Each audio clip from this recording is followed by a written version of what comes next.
Hi friends, welcome back to my YouTube channel. So recently వైజాగ్‌లో గజరాజు ప్యాలెస్‌లో భద్రాచలం నుంచి తీసుకువచ్చిన శ్రీ సీతారాముల వారి ఉత్సవ విగ్రహాలని కళ్యాణం జరిపించడం జరిగింది. సో మేము ఆ రోజు పొద్దున్న కళ్యాణం చూడడానికి వెళ్ళలేకపోయాం కానీ, సాయంత్రం స్వామివారి దర్శనం చేసుకోవడానికైతే వెళ్ళాం. సో చాలా బాగా ఆర్గనైజ్ చేశారు. చాలా మంచిగా చాలా పెద్ద స్పేస్ ఉంది వచ్చిన వాళ్ళందరూ కూర్చోవడానికి. అదే విధంగా చాలా పీస్‌ఫుల్‌గా అనిపించింది. ఎటువంటి తోపులాటలు ఏమీ లేకుండా చాలామంది అక్కడ ఎంజాయ్ చేస్తున్నారు. సో, మార్నింగ్ కళ్యాణం జరిగింది. చాలామంది పార్టిసిపేట్ చేసి వాళ్ళు కూడా అక్కడ స్వామివారిని కళ్యాణం చూడటం, అదే విధంగా స్వామివారికి పూజ చేసుకోవడం అది జరిగింది చక్కగా. అండ్ సాయంత్రం అయితే స్వామివారి కథ, స్వామివారి చరిత్ర, రామాయణం అన్నీ చెప్పడం జరిగింది. సో, మేము కూడా చూసాము. చాలా బాగా అనిపించింది. సో, మీరు కూడా చూసేయండి ఈ వీడియోలో. సో, భద్రాచలం వరకు వెళ్ళలేకపోయినా సరే, ఈ విధంగా మన చుట్టుపక్కల స్వామివారి కళ్యాణాలు అవి జరిపించినప్పుడు చాలా ఆనందంగా ఉంటుంది వెళ్ళడానికి. చూసారా? మేము వెళ్ళే టైంకి స్వామివారిది ఉయ్యాల సేవ జరుగుతున్నది. సో, చూడగానే చాలా బాగా అనిపించింది. ఆ స్వామిని అలా ఉయ్యాలలో చూస్తూ ఉంటే ఎంత ఆనందంగా అనిపించిందో. సో, మీరు కూడా చూసేయండి.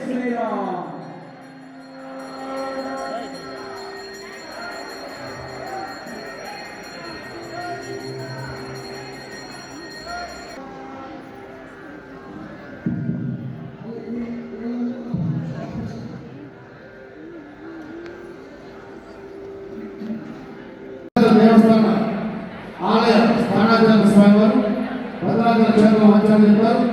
ఉదయం సమయం కుదరకపోవడం వల్ల ఎనిమిది సమయంలో మరి క్షేత్రం ఆచార్య కూడా మనం తెలుసుకొని ఆ తర్వాత కీర్తనలతో స్వామి అనేక రకాల హారతులతో ఒకే ఉత్సవాన్ని మనం చేసుకున్నాం. కాబట్టి అందరూ కూడా ఇక్కడ ఉన్న ఈ కాస్త సమయాన్ని మనతో శ్రీరామాయ నమః శ్రీరామాయ నమః అనే నామాన్ని స్మరిస్తూ భద్రాచల శ్రీ రామచంద్ర స్వామి వారి అనుగ్రహాన్ని పొందవలసిందిగా కోరుతున్నాం. జై శ్రీరామ్. భిర్మారథామద్విషతే సోమరాజన్ అగ్నిర్మన్యం ప్రతినుదన్ పురస్తాదరపాన్ చిత్తం ప్రబుధా వినేశతు ధాతాధాతృణాం భువనస్య యస్పతిర్దేవం సవితారమభిమాతిషాహం ఇమై యజ్ఞమశ్వినో భాగోరీరిషోమాపరాదాః ేద్రాదిత్యా ఉపరి స్పృశం భోగ్రం చేత్తారమధిరాజమగ్రన్ అర్వాంచమింద్రమముతో హవామయా భద్రం కర్ణేభిశృణుయామ దేవా. పాడుతున్నాం మనం. అంటే మనం ఎక్కడి నుంచి అంటే ప్రకృతి నుంచి కొన్ని నేర్చుకుంటున్నాం. అలాగే మంచైనా చెడైనా మనం బయట నుంచి నేర్చుకుంటాం.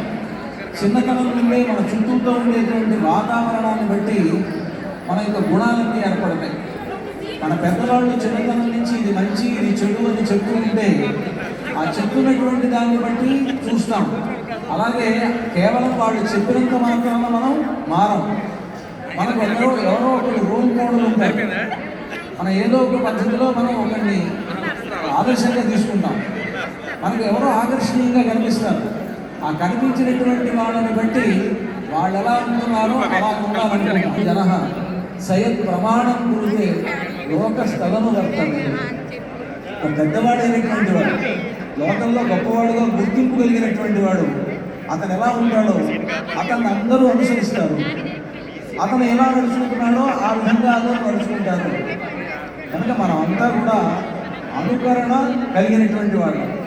అటువంటి అనుకరణకు తగిన విధంగా ఉండేటువంటి మానవులమైనటువంటి మనకు ముఖ్యమైనటువంటి ఆదర్శం ఎవరు, రోల్ మోడల్ ఎవరు అంటే మనం చెప్పినటువంటి క్రాఫ్ వేసుకునేవాడు, లాగు వేసుకునేవాడు, శాంటిల్ వేసుకునేవాడు వీళ్ళంతా కాదు.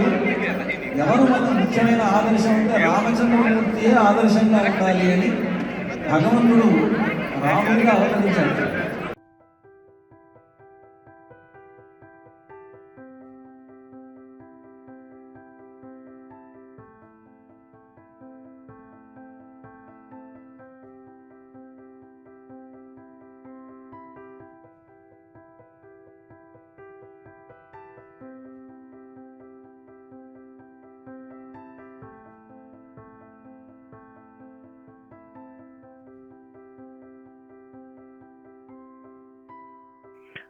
సో, ఆ రోజు ఒక పక్క ప్రవచనాలు చెప్పడం జరుగుతున్నది. అదే స్వామివారి స్టోరీ అండ్ అదే విధంగా అంటే మనం రోల్ మోడల్ కింద ఒకరు వేసుకునే డ్రెసెస్ బట్టి లేదు అంటే వాళ్ళ స్టైలింగ్ బట్టి మనం అలా తయారవ్వడానికి ట్రై చేస్తూ ఉంటారు కదా ప్రెజెంట్ జనరేషన్. సో, అదే విధంగా అసలు మనం రోల్ మోడల్‌గా తీసుకోవాల్సింది రాముల వారిని అని చెప్పి, సో, రాముల వారు ఎందుకు రోల్ మోడల్‌గా తీసుకోవాలి? సో, అతను చేసిందేంటి? ఎంత కష్టం పడ్డారు? ఎలా నిలబడ్డారు? అన్నీ ఆ స్టోరీ చెప్పారు. సో, అక్కడున్న స్వామివారు. అదే విధంగా మేమక్కడ బయటకి రాగానే స్వామివారి రథం కూడా కనిపించింది. సో, స్వామివారిని రథంలోంచి తీసుకొనొచ్చారు. అండ్ చూడటానికైతే చాలా అనిపించింది డెకరేషన్ అది. సో, మీరు కూడా చూసేయండి. చాలా బావుంది.